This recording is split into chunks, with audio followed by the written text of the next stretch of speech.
kind is fear, and the oldest and strongest kind of fear is fear of the unknown.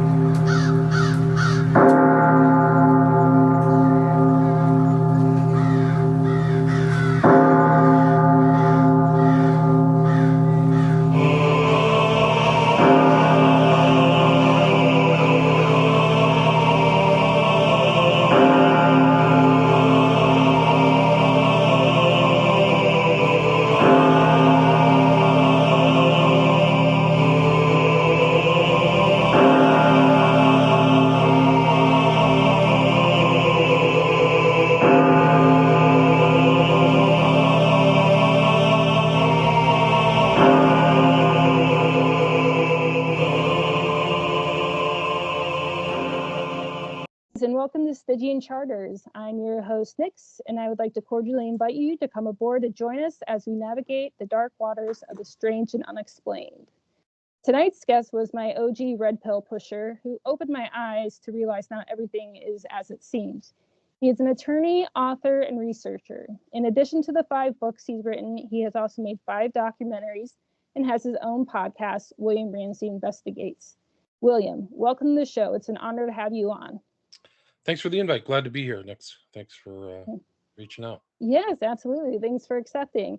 So would you mind giving a brief introduction to yourself? Should any listeners be unfamiliar with you or your work?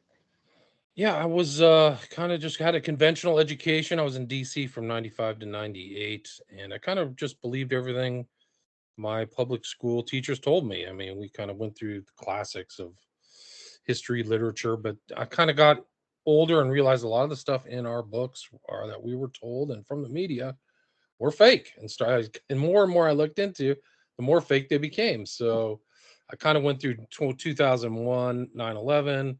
I believed the hype from the beginning, September 2001. And then it kind of like, well, this story doesn't add up, like all these things and Al Qaeda, and why are we going to Iraq when they never were involved, supposedly?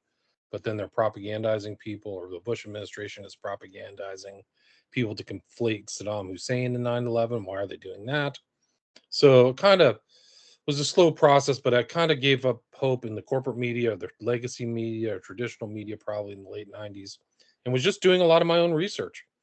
Mm-hmm. And so my own research, all these books and documentaries came out from research and things that nobody was really talking about as much. It seems to be more fashionable now to talk about secret societies and the occult, but I really wanted to know if those things were real. I'm not from an occult background, or I don't have that pedigree of like, I'm from Nebraska, so I'm not from like old money and secret societies and clubs and those types of things, social places. So I just really it's been kind of become, and I'm morphed out of kind of being a lawyer to a journalist, and started a podcast over the pandemic, and it kind of took off a little bit. People were interested in kind of my research in that media format. And now you're in the top 0.5%. Yeah, so probably the top 30,000 podcasts Awesome. as an independent kind of journalist, really with just me and guests. So keeps me busy. Still writing books. I put out a second edition of my Smiley Face Killers books a couple weeks ago. I added 50 pages there, and all my stuff can be found at my website at williamramseyinvestigates.com. So I really enjoyed it because it's kind of like I'm traveling down the road and then telling people about what I've found. And I do a lot of like podcasts based on, blowing the dust off of old books and things that people may not hear, and try not to copy anybody else in the alt. I definitely am not copying the corporate media. I would not want to copy those group of detestable goofballs. They're really just liars for the oligarchy or the power group. So anyway, I try to be independent as well from the alternative media and kind of do things that may be a little different, but I feel like I can relate to you a bit on that, because I started learning about Operation Mockingbird and the Smith Modernization Act of 2012, and all these things that saying that the media could feed us propaganda. And I really started questioning everything, kind of just like you did on that. So, and I'm the same way. I don't like to try to copy people with anything I put out. I like to try to do different things, cover different things not many people know about. So, and I do value that in your research too. Yeah, I mean, and a lot of those things it's kind of like almost all my books are things where I actually believe the story. So like 9/11 and Crowley was a dilettante, and I'm like, no way, that guy was very sophisticated and dedicated his life to the occult. Like people would just, call him a dabbler. They always use the word dabbler for some reason. Yeah. And then it was the West Memphis Three. So the stuff that I researched changed my impression of things, and it shows how sloppy the journalists are and how some of these short stories really are shaped by PR and PR professionals. They're really shaping a lot of these very crucial stories into narratives that are fake. And so, it's kind of like these journeys like, whoa, this is completely different. There's so much other additional information here. So that's kind of those of what, my books are all really the result of that, of like, is this real or not? Yeah. I mean, when I started listening to your podcast, that's where I saw the other side of the story of the West Memphis Three, because I, like many people, was duped by the Paradise Lost series and the movie The Devil's Knot. And I'm like, wow, this is crazy. Like, they didn't talk about all this other stuff. They didn't say where you could find it. Like, Right. It was just complete omission of the things that pointed to their guilt. No, it's incredible. And then you realize that those so-called documentaries really are mockumentaries. They mock the actual purpose of a documentary, but they feign being authentic. And it's really a hard one. Like when I was researching the West Memphis Three, I scratched my head.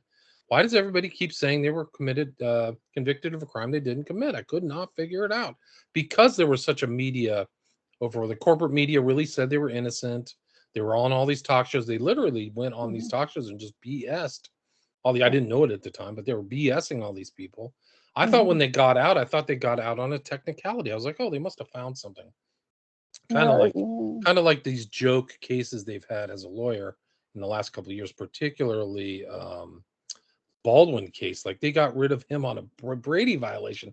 Didn't even go into the context of him shooting somebody. It's crazy. And then they also had these other cases, the Supreme Court cases, where they don't even find standing. They don't even think these people had harm. Like it's so crazy. Like from a legal perspective, like you just have to go, what the hell? They threw out the two of the most important cases you've ever seen. This whole censorship case and some of the other voting rights cases. They just chucked them out and they say you don't have standing.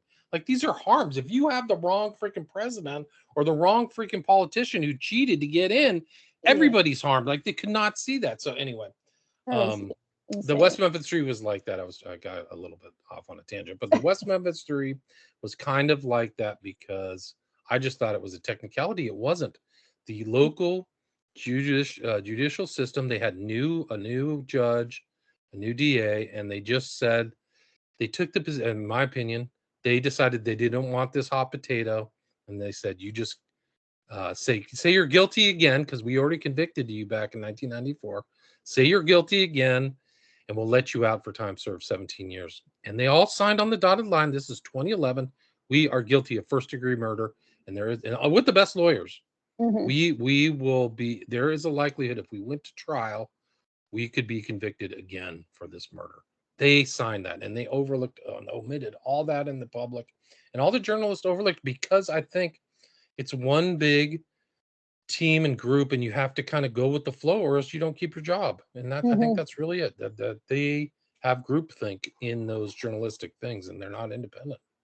Do you think they offered them the Alfred plea because they were growing concerned the following they were getting? Absolutely. And with another appeals case, and what would happen if it was overturned?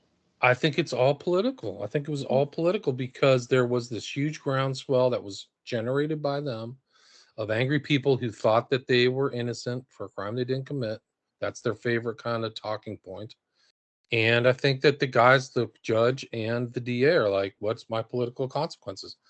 Will I become even more unpopular if I take these guys to court, right? So they're thinking about their careers. Right. And the guys who took them to court before, I think it was Fogelman and Price, like and the other judge, they took so much grief for doing the right thing. They were maligned. and made to look like buffoons by the Paradise Hollywood Jews, really weird, all Jews. Even the one who supported them at HBO, she's like a famous woman who was lauded for her breaking into the new documentary thing. But I think that's why those three documentaries are so malignant towards flyover people. Like they literally had pictures of the stars and bars, and I think they literally like did all kinds of crazy stuff with one of the stepfathers, get a gun out and shoot things and act, toothless. Yeah, and they stupid. made him look. Yeah, terrible. And a lot of people don't know this additional fact is they paid them like they were actors. They were paid hundreds of dollars to be in those documentaries. So they're not objective either. They're compromised. And that's what a lot of people don't get about it. And it's unbelievable. It's a lot easier to think that the West Memphis Three didn't. And to me, that's so evil that they would manipulate the families like that who lost these children in such a tragic way. To then manipulate. It's disgusting. It's disgusting. The Moore parents never wavered. They never took the money. They never changed. Nobody went and looked at their opinion. They said stuff and all the journalists ignored them. So you see this kind of group think, and I got to keep my job and do the right thing. So the Moore family, and then there was the whole Terry Hobbs done it, and his ex-wife, she had a grudge against him. Yeah. And I mean, John Mark Byers was the stepfather, not a blood relative. The real dad said it was still kept a story too. They ignored him too. The Byers father, whose name I can't remember right now. But yeah, there was like a lot of stuff. But once you start like digging through it, you realize, okay, Jesse confessed 6 times and recorded 6 times at post conviction. So it's like he's not trying to like do anything. That's one thing. They all confess to one place or another at the softball fields. There's tons of occultism that just pervades Eccles' life. He was literally recorded in a mental institution 3 times. Like he had a 500-page file of his mental records. Like I would like if the FBI had like a 5-page file on me, I'd be horrified. Like, oh my God, they're keeping all that information. Yeah. These guys had 500 pages on Eccles alone prior to the murders in May 5th, 1993. And that was never divulged. And then on his appeal, these 2 PIs who worked on the original case were in shock because they had never seen those documents. And they said in the court in the appeal, if I would have seen those documents, I would never even have worked on the defense. They literally said that in writing. It's in writing. And it was all acknowledged actually by a third-party psychiatrist out here in California. Forgot his name offhand, but he's like, yeah, I read all that stuff, and this guy's not well. No, I mean, one of a clear sign of a psychopath, a potential serial killer is, doing harm to animals. And he had all these dog and cat skulls and everything. And that's one of your big warning. There's statements of him stomping on a dog and like doing all kinds of weird, just crazy stuff, threatening people, pig's head on the porch. Yeah. I mean, this are all very clear indicators that. Is there another really prime suspect? No. Who else is it? It's not the grand. Point their fingers at whoever they can. Well, I think it's really the reason I bring up this coastal Jewish people is because I think that it was all politicized. They don't like those flyover white people. Their hillbillies are Christians. And I think that that's why this story got shaped really was by these elites. In my opinion, Sinofsky and Berlinger, this is kind of an axe to grind. Right. And I think that's really what happened. And it's hard to get past that kind of see behind the curtain. Yes. But but once you realize that, they made everybody look bad there and tried to like twist these guys and involve themselves in the court processes in front of a jury, right? There are 2 full juries who convicted them, right? So the juries of 2 separate crimes, they bifurcated the trial is because of Miss Kelly didn't want to testify or something. So they had to try him differently or something like that. Yeah. I forgot what it was. It's some kind of technical thing where you couldn't try all 3 at once. Anyway, so they both had separate things. Miss Kelly looked down the whole time like he was guilty as hell. He did. And if you see the original videos of Eccles, he's out. Poor guy. I don't think he's well. I don't know if he was ever well. No. No, I agree So with they you. left out all that stuff. They omitted so much stuff.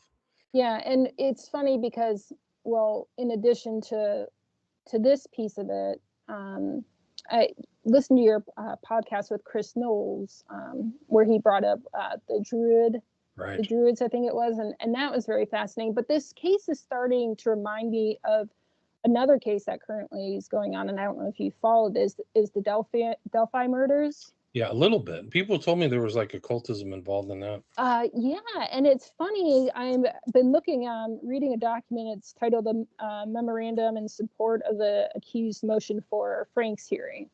And there's all this stuff like that. Police officers gathered and interviewed people in this Odinism cult. One of the father's sons was dating one of the girls that was killed. And he had posted images on Facebook of certain symbols that were similar to like the sticks, how the sticks were found on the bodies. But I'm looking at this and I'm like, oh my God, this is crazy. I'm like, I wasn't sure what to make of it when I first heard it in the news. But Dr. Don Perlmutter even looked at the sketches and said this definitely looks like a human sacrifice of some sort with occult ties. So, but well, I heard it was verified that those jail guardsmen had those patches. Like it was confirmed that they all were wearing these kind of secret patches. Yes. And so I haven't finished reading it yet, but as I'm just like reading it, I'm just like, what the heck? Why wasn't this introduced? This looks really bad on the prosecution. Whether the guy they arrested, I think his name was Richard Allen. I mean, right. I think he probably has an involvement in it, but what I'm reading right now makes me think there was, multiple individuals involved. Interesting. So, yeah. And that they knew them, it wasn't a random death.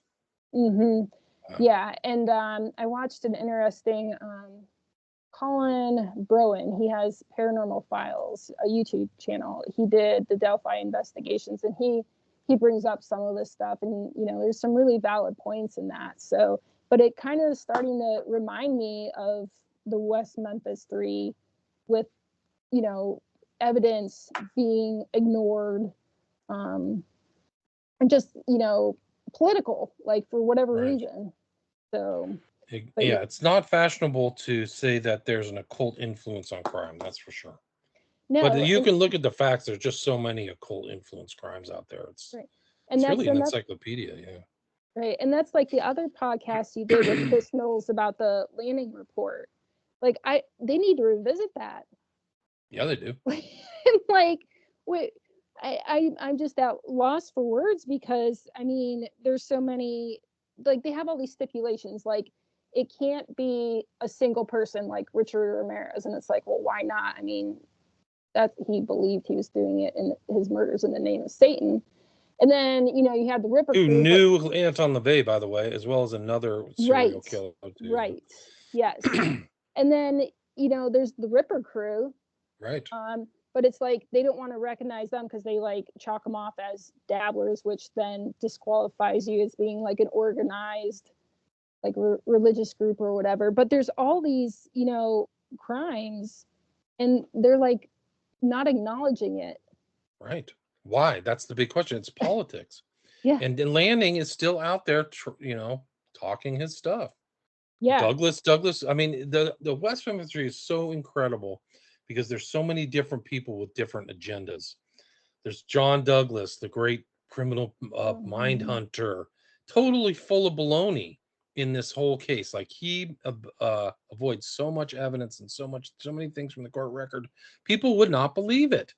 They just would not believe that this kind of august member of the kind of profiler group has just dropped the ball or involved in politics.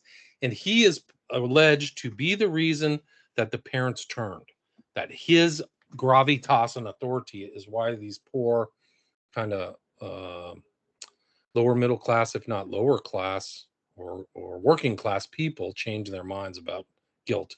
And that's one of the things people can't get through is why did John Mark Byers and Terry Hobbs's wife change their minds. Like, Mhm. it's really incredible. So if they change their minds, like I said earlier, the other parents didn't more, and the real father buyers. But how did they do it? Douglas, right? So that's Douglas. And then you wouldn't think that this other woman who wrote the so-called go-to book about the West Memphis Three, Devil's Knot, right? It's Mhm. confusing. There's a big knot here. Where I'm going to use the word devil, but ignore there's any occultism, right?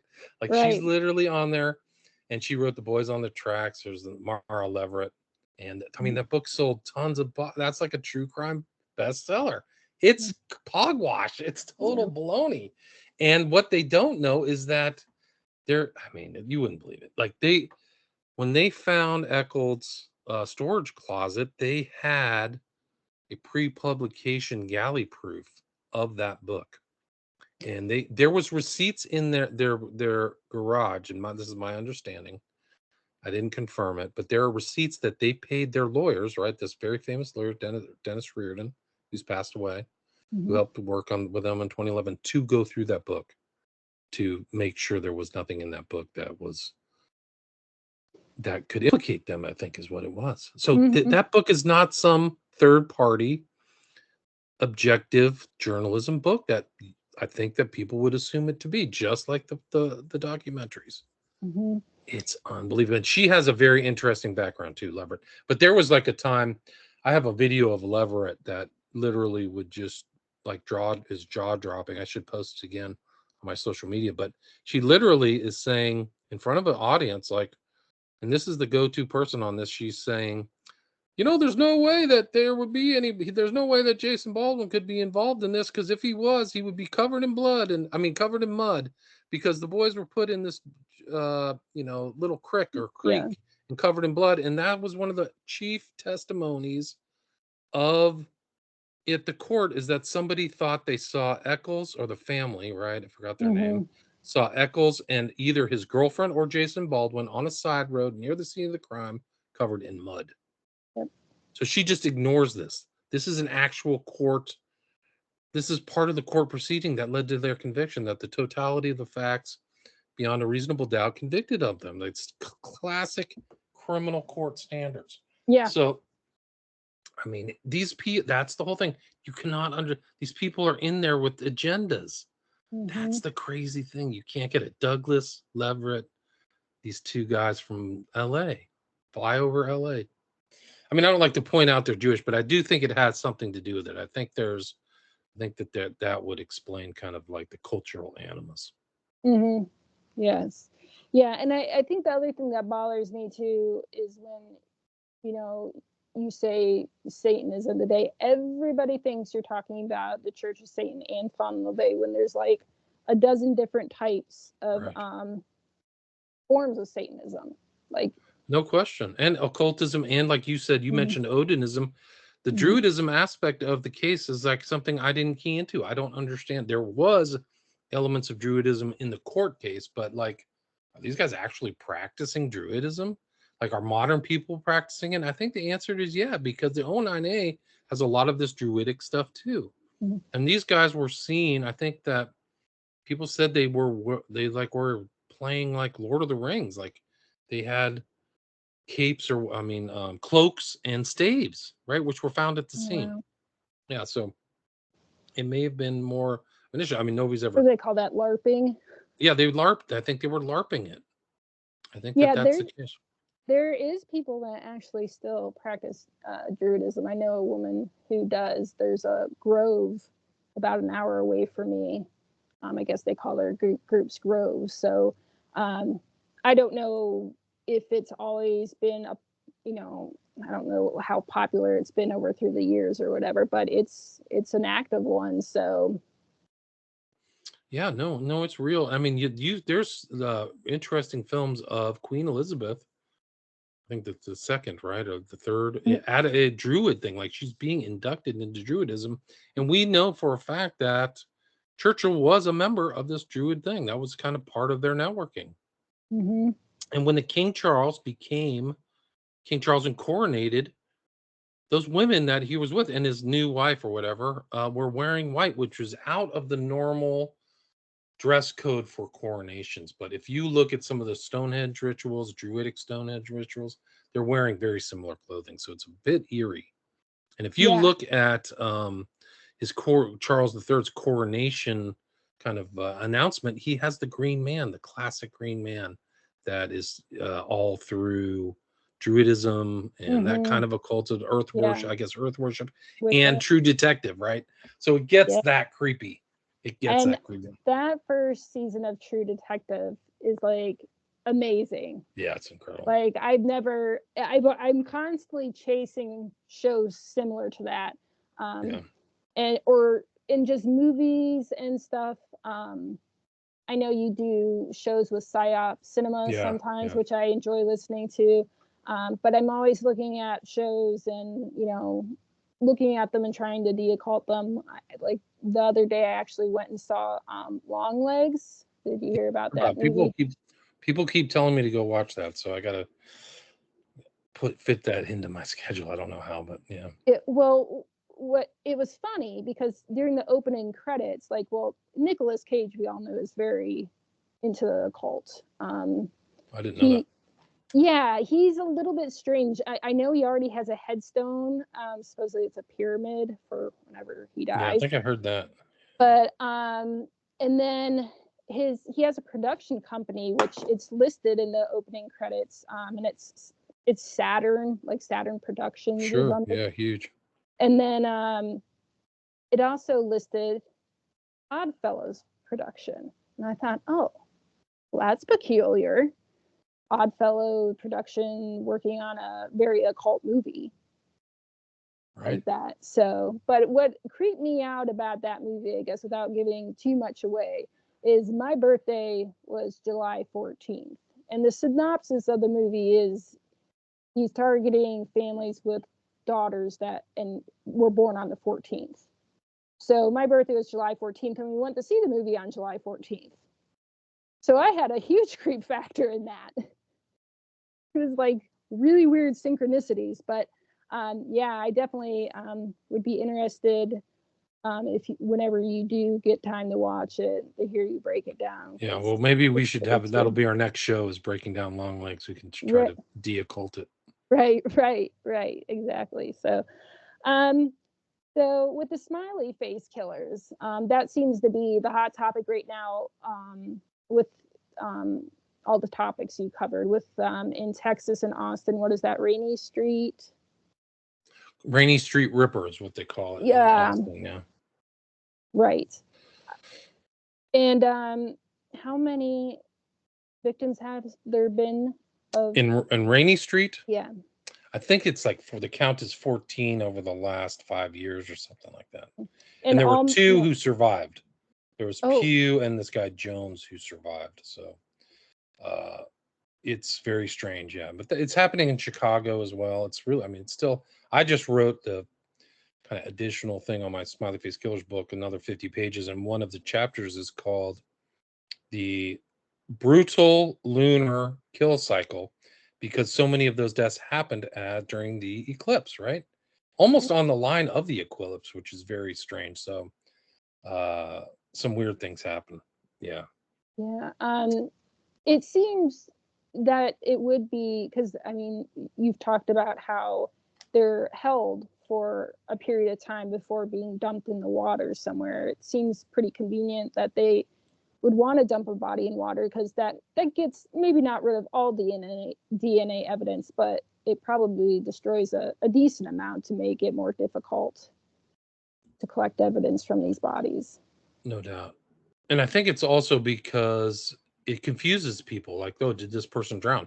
So many of these recent things have the conclusions are very easy, and this is another example. This isn't John Douglas, this is Coffin Daffer, Brown, this new kind of Schneider guy who's a PI who looked at the Riley Strain case, and they just kind of come up with he went to go take a leak and then fell in the water and drowned. Lost his phone, his pants, and his boots, and literally disappeared for 2 weeks. So they didn't find anything. They couldn't find his phone. They couldn't find his body. They couldn't find his shoes. They couldn't find his shirt, like underwear. I mean, I think his pants. But they can't explain it. They can't explain the gap between the disappearance in the finding. Where was he for 14 days? Mhm. They don't even tell their audience that they don't really have concrete evidence to explain exactly where he was. So Mhm. I would say my position, and this is my opinion, is that they don't even say that. They just, oh yeah, and then they write it off. So it gets written off all the way, and that's what the police do. Oh, it's an accidental drowning. Don't have to look at anything. Mhm. Yeah. They don't look for injuries. So many of those bodies on second view were injured. There were massive injuries, even on like some of the early victims. And The one in Pittsburgh, wasn't it? Pittsburgh, yeah. I mean, the Pittsburgh one, which one was that? There was, I mean, Joey. the one in Pittsburgh with there wasn't any injuries. Dakota Oh, James, he was in that's right. perfect shape. I mean, you don't want to get too graphic, but people's Oh, yeah. bodies decompose. Dakota James, when he was found in the river after being missing for 40 days, looked pretty good. Like his skin was still white. He should have been, I mean, you don't want to get too graphic, but like literally like a raisin Yeah. or something. Right. Who was the one they found like wounds consistent with a blowtorch and Yeah, that was the first one. ligature That marks? was Was the it Joey first one. LaBute? I can't No, remember. it wasn't Joey. He was missing for 19 days in Columbus. It was the original one in New York City. It was now it's Mc McKay. What was his name? Yeah, but yeah, he was the one. They went back, and unfortunately, the guy, very famous guy who does excellent work, Cyril Weck, passed away. Oh yeah. I interviewed him once, but he was the one who looked over and said, "Yeah, this guy had a blowtorch on the upper part of his body. There's just no doubt about it." Like, come on, guys, why didn't you tell the parent? The parents didn't know until they got a copy of the autopsy themselves. Like, it's just off the chart stunning. Like, so this is so sloppy. Like, wouldn't you want to tell the victims that, like, hey, this is, I mean, for whatever or worse, like, at least tell the victims exactly what happened, like, hey, you just didn't make it. Mm-hmm. Yeah. No, there was a guy, I can't think of his name. He was a college student. I think he was pre-med or in med school. His name is Brian. Patrick McNeil's the guy I'm remembering. Patrick okay. McNeil. But this guy's name is Brian. I can't remember his last name, but he went missing in Columbus, yeah, no, that one, Brian, I know who you're talking about. I often wondered if in the bar.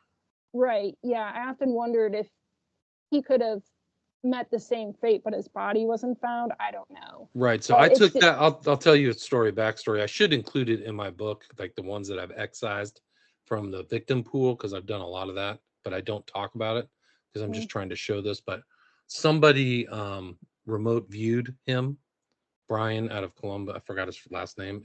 He went into a bar, and then the reason why they say he like disappeared or died is because the video camera didn't see him go downstairs.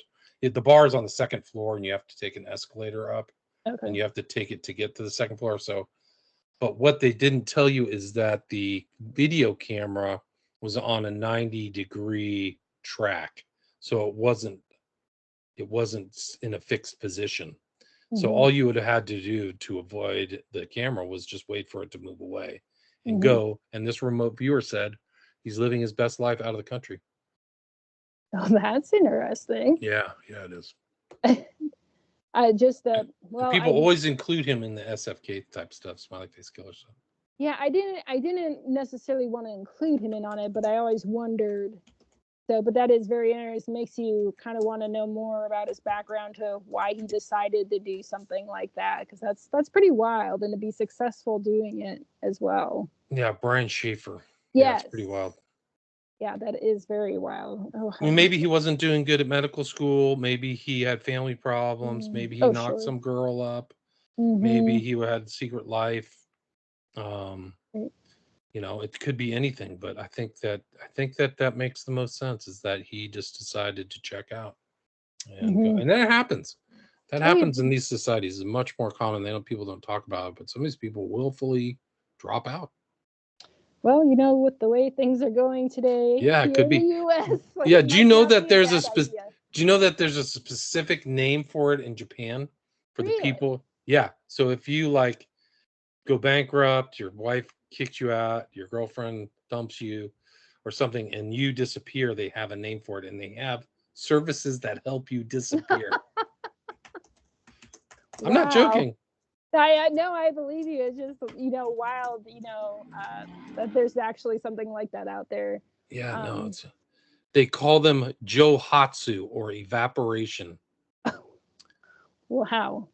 That's And these wild. companies, referred to as Yonage-ya, offer services that assist individuals in abandoning their lives, jobs, homes, families without a trace. So they're called Johatsu. It's a known thing. Can you believe it? That is wild. You can look it up. Look up Johatsu, Johatsu. Like, it's a cultural thing. Crazy. Wow. Yeah, that is wild. So I think that Brian Schaefer is an American Johatsu. Yeah. That's what I think. That's what I think. That's why they didn't find his body. So, like, some of these guys, you don't find their bodies. There's like, maybe there's something else to it, Oh, sure, for definitely. That's so interesting. I never heard that before. Yeah. Do you think, now you've done your research on the Order of Nine Angles? Do you think they potentially have any part in the smiley face killings? Well, I never found a lot of evidence for that. I never found like a real, very concrete evidence, but I found a lot of circumstantial evidence. There's sites that are 09A specific sites that have a smiley face using. So I think that there's some kind of overlap, and I don't know what it is, but like, if you watch, I was talking on a show earlier today, the Ed Sheeran video Bad Habits, Yes, which I really did is watch it. Yeah. really, it's over 650 million downloads on YouTube alone. So this is like an international cultural assault, in my opinion, a cult assault. But if you watch that smiley face, but it's acting out kind of what O9A recommends from its corpus or ideology.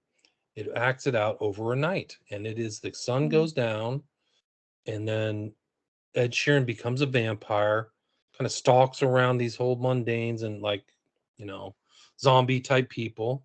And then the sun comes up in the morning and he becomes himself. And that's kind of what O9A practice is, which is you kind of become presence. You allow yourself to be possessed.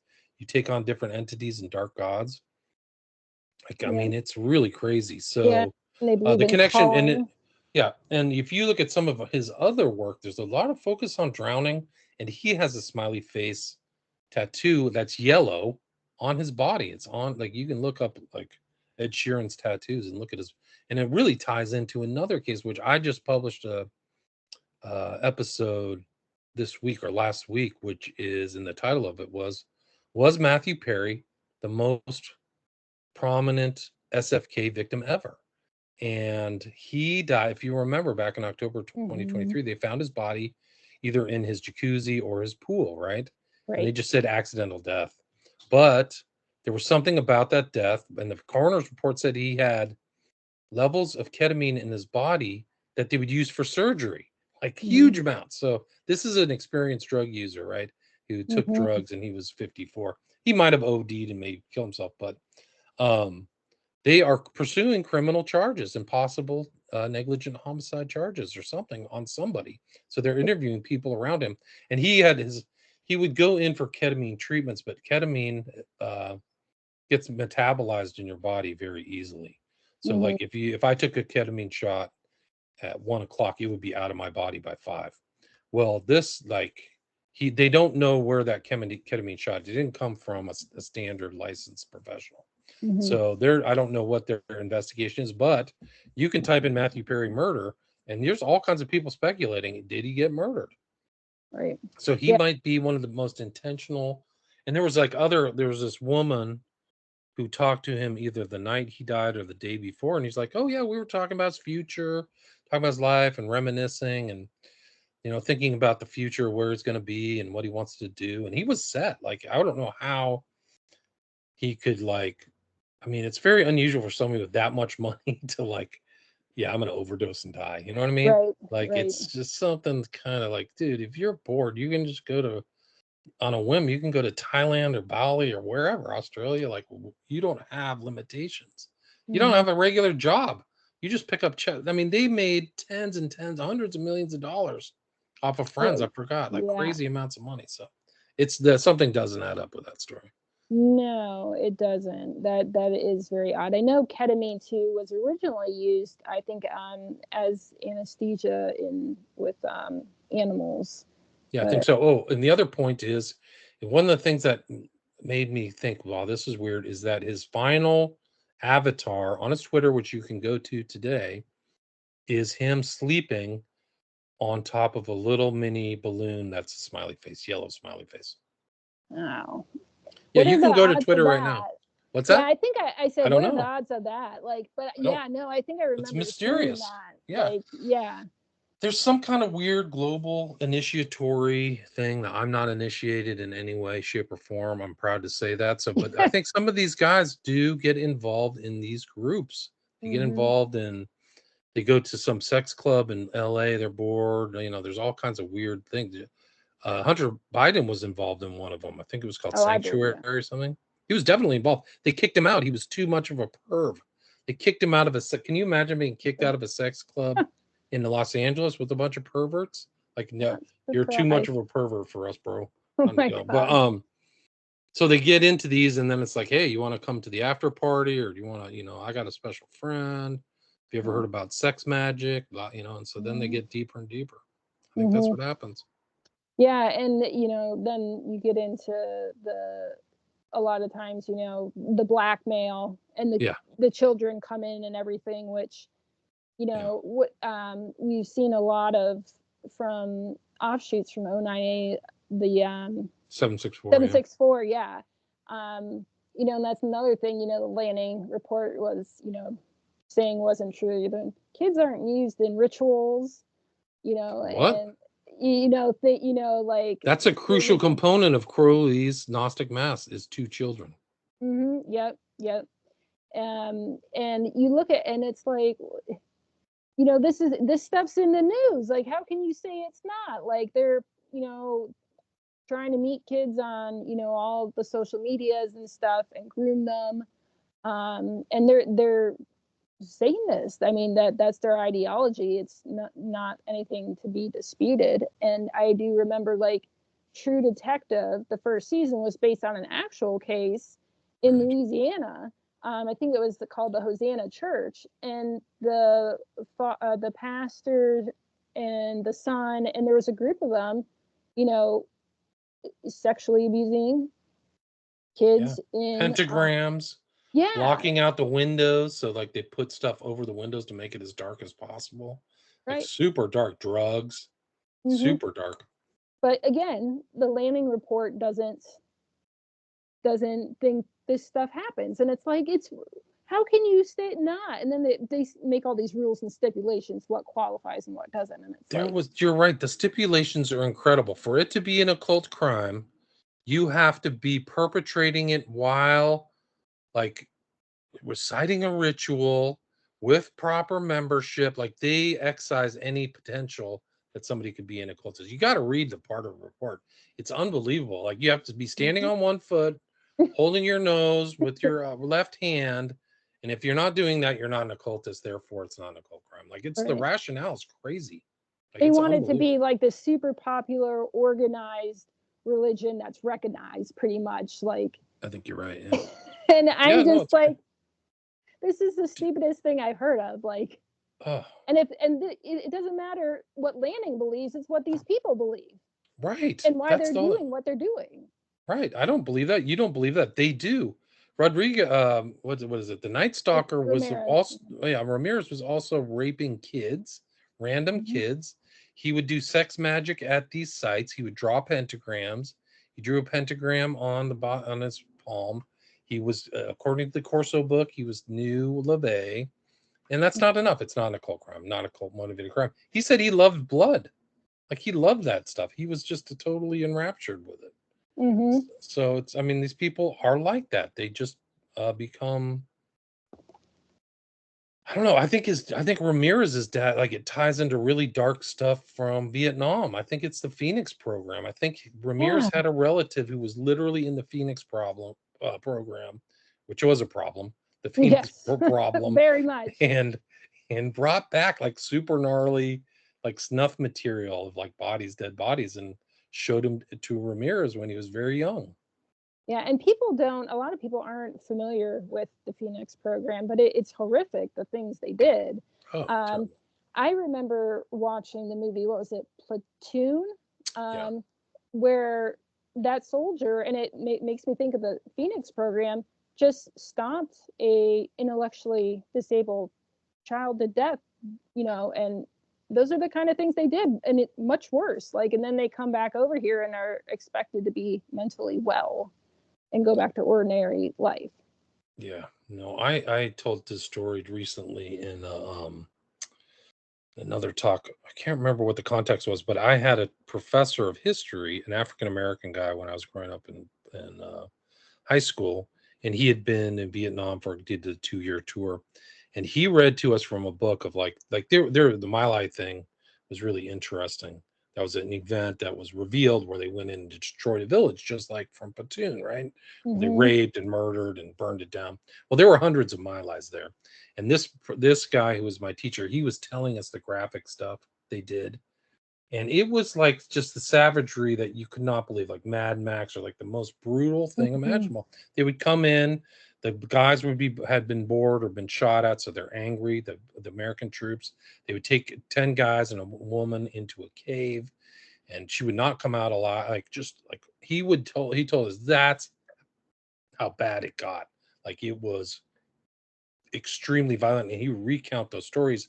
Today he would have been fired, but the whole class was just silent. But it's interesting, it's like one of the most memorable moments from my high school, not in Mm-hmm. not a good way, but memorable because he was telling the story from first person experience. It's like, Mm-hmm. this is what war's about. Right. And that's kind of like, I have a very anti-war stance, and I think a lot of people don't know how bad it is. I mean, you can see these wars in freaking Middle East and Ukraine, they're horror shows. They're just bodies just stacking up like crazy, Right. genocidal. So it's never a good thing. And Yeah. anyway, so yeah, so those My Lai things, the Phoenix program is real. It's worse than you think. Right. And then that all goes into like Dave McGowan's program to kill. Right. How a lot of these serial killers, were in the Phoenix program. I think Gary Hynek one of them? Heidnik was a MK Ultra experiment gone Okay. wrong. The other one was Shawcross, was definitely in Okay. Vietnam and was a Phoenix program. Mm-hmm. So like, these guys were involved in very dark. Program to Kill is real. Like the Oh yeah. Narut Narut thesis or whatever is just like admitted it. Like, and from only one aspect, from I think it was naval intelligence, like they were taking people, trying to make them killers, trying to Mm-hmm. schismogenify them and make them violent, like intentionally violent. Like, it's incredible. Yeah, and that's not something that can be reversed, and you be just put back in society, after having that done to your mind. And Yeah. that book is a wonderful book. And I liked how he referenced all his citations. So because I think a lot of people in the podcast community that covers topics like this, it's always so many people just want to be like, oh, conspiracy theorists, whatever. Well, I'm showing you where you can find this and you can verify it. So if you choose to ignore that, I mean, Right. that's just choosing to be dumb and not, informed. Right. It's the same thing with the occult, and then you like put something like you're a conspiracy theorist or satanic panic. Well, Mm-hmm. maybe you should be panicked because people are practicing Satanism, and then people around them tend to die. It's like Mm-hmm. being afraid of the ONA or the Atomwaffen. Like, oh man, why are you panicking about the people around them get shot? Mm-hmm. There's like 5 or 6 deaths that we know of associated with this online crazy stuff with these guys, and tons of like child abuse and Yeah, and really that's dark just stuff. Yeah. that's the stuff that like that I just try to advocate for, is for parents, knowing what their kids are doing online and who they're talking to, because it is a predator's playground. I mean, it is quick access to kids anywhere and everywhere. It made their job easy. Yeah. So, and it's just very, very disheartening. Um, Yeah, it is, and I think it's negligence and politicization of the kind of intellectual class that is misguiding, and I think there's an intent to cover up. So I think some of these people may not be fully untethered, so to speak. So Hmm. they're perpetrating the agenda to cover up the fact that the government is is tinkering with people's brains back in the day. Because there's definitely a spike in serial killing, right? It was Oh yeah. during the time, like right after Vietnam. Wow, what a coincidence, Yeah. I Like, mean, go ahead. no, go ahead. I was just saying that, like, it's during the time when they were doing a lot of these experiments, and it's not MK Ultra. It's something different. I mean, it may be under MK Ultra, but it's something strange where they were causing people to go insane. They knew it. They studied it. These MK Ultra doctors knew that if you gave people a bunch of meth, they get super violent. Well, what happens? The Hell's Angels start dealing meth massively. Hmm. You can use LSD for psychopolitics. Oh, we figured that out in the late 50s. Come on, 60s. Let's get somebody to Johnny Appleseed this. Oh, Timothy Leary, who credits the CIA for the cultural change, Hmm. then says, hey, this is a spiritual event. And it's really just drugging the crap out of you. Right. Like, I mean, that's Well, the best way to fool people, is call it spiritual. yeah. I mean, I was surprised when Ted Kaczynski, the Unabomber, died. How I think it was the Washington Post. I did post it on my Instagram. They were talking openly about how he was an MK Ultra victim, how he was mind controlled. Yeah. And I'm like, wow, we're actually acknowledging this now. Like, that's amazing. That may be why he was so angry. That's why he Yeah. wanted to bomb people, is that he went through, it was kind of like the struggle session. Like, I think it was something like that. And the doctor who was his doctor was the same doctor. I think it started with an M. I forgot his last name, Moeller or something. But that guy was also involved in assessing Hitler's psychological state. So he was involved in the mind of Adolf Hitler, which was Hmm. used. It was called the Langer Report, actually, Hmm. before it became the mind of Adolf Hitler. So they were doing that. But yeah, let me see that. It was the Office of Strategic Services um, before the CIA, right? Hmm. Henry A. Murray contributed to Langer's report. Henry A. Murray was the guy who tinkered with Kaczynski, super smart guy, right? Hmm. Hmm. Crazy. Yeah. And like when you talk about Hitler, I think about the Nazis and the cult and everything. And then we have Project Paperclip. And then have you ever heard it was called MK Often? Yeah, there's all kinds of different projects too. Yeah. So it Yeah. almost seemed like, we talk about the Nazis coming over here, Project Paperclip, and working with them and seeing what they were up to and stuff. And it's like, well, the CIA was playing around with, the occult and, such to see if it actually, worked. Existed, right? Hmm. But it's very hard to find much about it online. And I believe that one was it Sidney Gottlieb, I think, involved in that one? I I can't feel like, yeah, remember. that was the truth. If you read Kinzer's book, the Poisoner in Chief, or whatever I think it's called, he said that Gottlieb thought of himself as a 16th century alchemist. So he doesn't even think of himself as like a scientist. He thinks he's engaged in alchemy. Can you believe that? Wow. Yeah. Yeah. I mean, yeah, I definitely think there's some scientists out there like that, especially um Yeah, no, it's crazy. like the stuff like going on over in CERN and the Goddard Tunnel and stuff. Right. So but yeah, it's definitely there's definitely something going on. It's hard to deny, and I think the people who are denying it just don't want to see it. They want to continue riding out that blue pill and pretending everything's perfect in life. It really, the Matrix encapsulates that kind of epistemological outlook, right? Or whatever it is, whatever the word is like how you see reality. Like, I'm just going to put the donkey blinders on and not ask too many questions because it's too disturbing. And this is my life. Like, I don't want to question my goals and everything. Like, and then a lot of ways you can't blame them, because once you find out all the awfulness, there's some kind of psychological internal implosion that changes, like a shedding of a skin or something, because it changes your whole outlook. Then you're like, whoa, a lot of this stuff I was told is just baloney, a lie, superficial. It happens. It's like people call it becoming awake or woke. Not Yeah. woke is not a good term these days, but Yeah. becoming awake. But it's the process that I went through. Like, whoa, man, I thought I knew everything. I thought I was really arrogant. Like in the 20s, Mhm. like I know everything. I've got a good education, but I didn't know shit. I didn't know Yeah. shit. I'm Yeah. still learning. Yeah, exactly. But what's funny is, I kind of like, I'm careful who I talk to this about because people get offended or then, label you as crazy. But I normally slowly test people to see like where they're at. Yeah. And I'm finding more and more they're actually, seeing everything we're talking, a lot of the things we're talking about, or they're at least highly suspicious of what's going on. Yeah. I Um, think there's a general unease, like they know something's off. right. And so for me, I always like when I see someone that's not doesn't still have the wool over their eyes on that. So Yeah, and the wool's very profound. I mean, imagine if you still trust the legacy corporate Mockingbird media. Like you mhm, are in a terrible state. I did this show earlier today about the whole Trump assassination.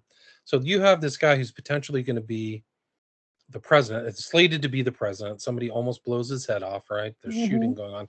I think there might be multiple shooters now. Like they always like get the lone nut theme out there, but it may be somebody up on the water tower and they right. retracted the Secret Service. But there was another woman, her name was Simone Gold, and she's in New York at the time, and she's at Times Square. And you have this monumental world shattering event. If Trump got killed, it would have been incredible. Oh It's my God. incredible that he survived. Yeah.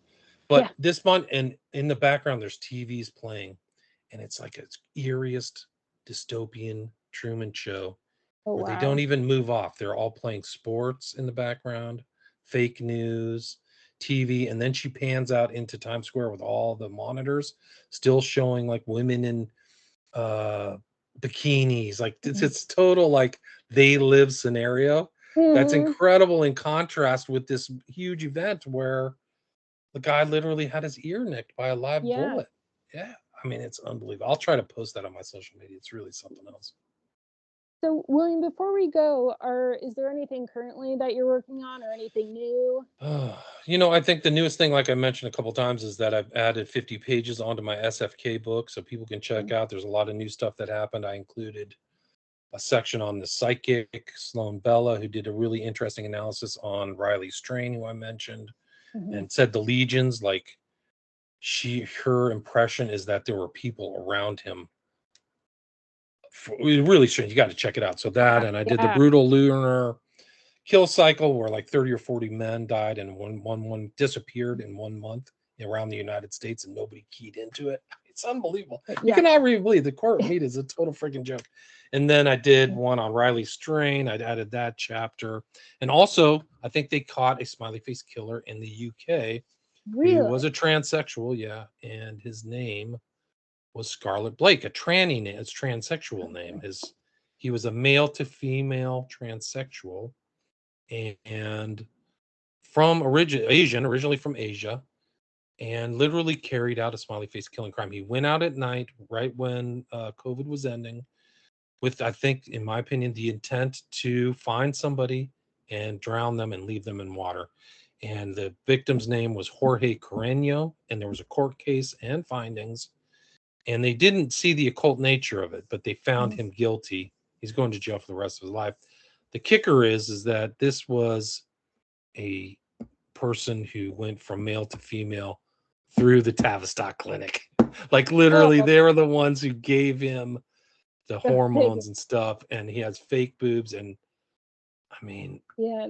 That. unreal. Like literally, they caught one, and nobody made that connect. Like, I mean, there was a guy who told me about the case, but like, Mhm. hey, this is a large. What else has he done? Get this, it's even more important because it ties kind of into my global death cult thing where these are communicating over the internet. So this guy Scarlett Blake comes to Austin, Texas of all places and sees another transsexual and they have some kind of weird relation where they choke each other out like it's like from Silence of the Lambs or Oh my something. God.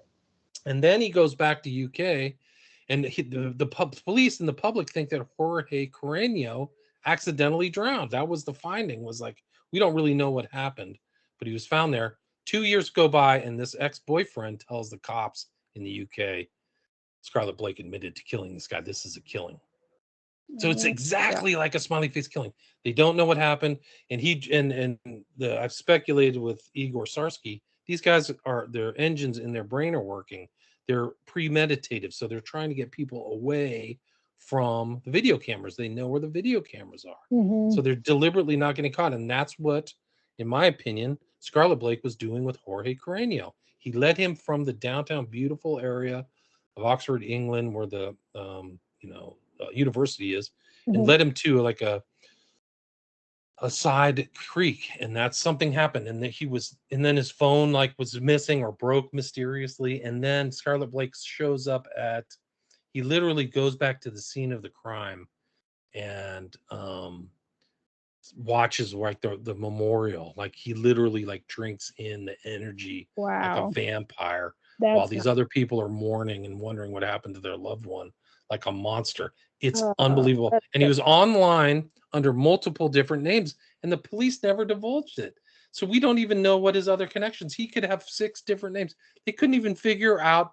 You got it. Like, it is so incredible. You cannot even believe this. But the judge in England called him by his transitional name. Scarlett Blake. They'd never found his birth name. It's not even divulged. And all these people, and you want to talk about lousy journalism, they just kept calling, this is the politicization, they kept calling this person a her. That is not a woman. That is a man to female transsexual. He was not born a woman. And then, get this, J.K. Rowling gets involved in this and say, these are not our crimes. These are not female crimes. This is not a female. And then she catches so much flack. God bless her. I don't know. We don't have a similar outlook. But for her to get involved in that is very risky, and to take that position that this is not, and she's right. You think he's not a man because he never cut his male genitalia off. He's like a half transition. So, and the fact that the journalist will not have enough spine to say with specificity what this person is. Like, okay, you're a transgender, you think you're a woman, that's fine, but you were born a man, and then you transition to what you think is a woman, right? So that distinction, that specificity is in almost no journalistic articles about this guy, and they don't have his real name. I can't find his real name. That's nuts. That's definitely like, suspect right there. It's like they don't want you to know his background. Right. No, it's incredible. It's so weird. You got to read that chapter, and you got to, I've done a couple shows with the Cult Rejects about that guy, because he really is, for me, that's the smiley face killer.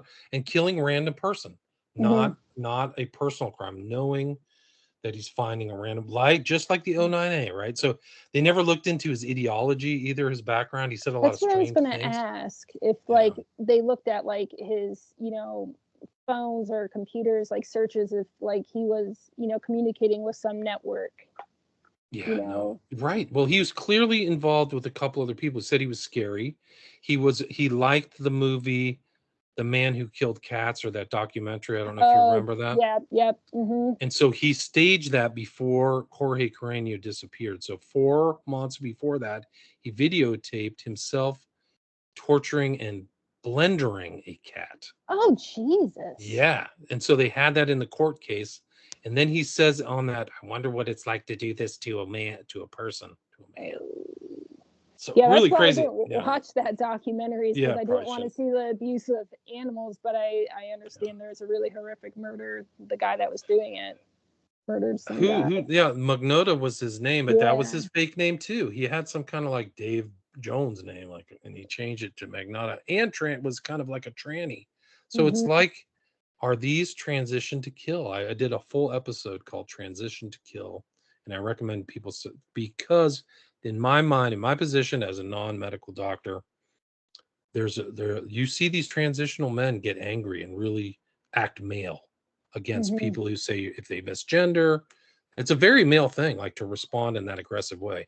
How dare you misgender me? It's a very male. It's not a female, as much of a female response. And who knows what, I mean, you're putting hormones in your body that aren't compatible with your biological ones, who knows what this is doing to you throughout your body. I don't think there's been enough studies, because this is relatively become more popular over the years. But, what does that do to you? Like, it's, Right. They don't know. It's actually an unknown. Like, they haven't really studied it. And a lot of those people are now, there's like a whole movement, not transitioners, but detransitioners. yes, I've seen that. I had a detransitioner on my show. It really, I mean, he reached out to me, or he's now a he again, Mm-hmm. but he had changes that he can never come back from. Like, he's back on normal, like, I think he was stopped being able to create testosterone, and they took all of his facial hair out. Mm-hmm. So he's going to have that face of like a non-male face for the rest of his life, unless he gets hair transplants. But I think he's in like, a lot of these guys sue their transitioners. Mm-hmm.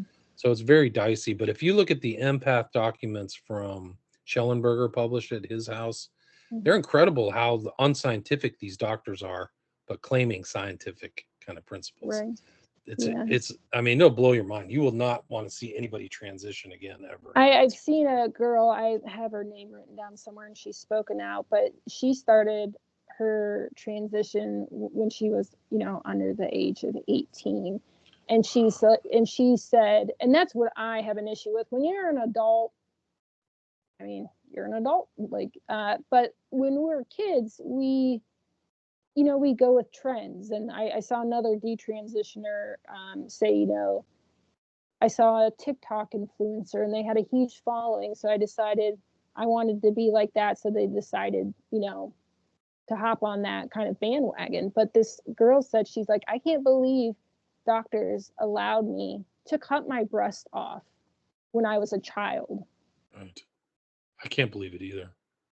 It's unbelievable, especially when there's no coming back, right? No, it's a very, permanent decision you're making. And, like I said, when you're an adult, that's one thing, that's a whole different story. But, it concerns me when they're allowing kids to do it, and, their excuses, well, they become suicidal and this and that. But sometimes they become suicidal when they get older because they realize they regret that decision.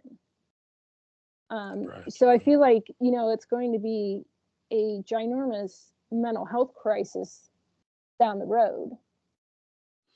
No doubt. No doubt. And it may express itself in different means. Mm-hmm. Like, apparently in the UK, they had a guy who transitioned, who got violent and killed his wife. So there may be these kind of correlations or these happenings much more common that aren't publicized for political reasons. They just don't want people to know about it, because I think it's going to be bad. I think they're going to realize this is just a bunch of hogwash. It's a bunch of crazy Luciferian Satanism stuff. Yeah. Mm-hmm. Absolutely. Absolutely. Well, William, I don't want to keep you any longer. I know you're a very busy individual, but I just want to thank you for taking the time to come on to my show. It was a pleasure to chat with you.